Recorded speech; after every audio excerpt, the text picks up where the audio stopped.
Alright, so friends, go ahead and find this data chart in your slag. So you should have a table that looks just like this in your slag.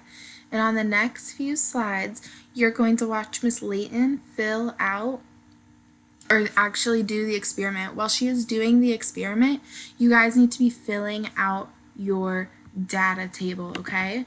So, in the next 3 slides, you're going to watch the video of Miss Layton. Make sure you're paying attention, okay? The first video is tile. It's the middle section in your data chart.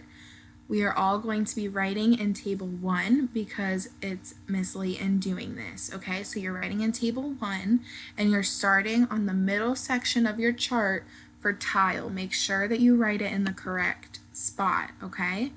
So you're going to watch this video of Miss Layton, and then you are going to answer the questions that pop up on the screen as you are watching while also filling them in your chart.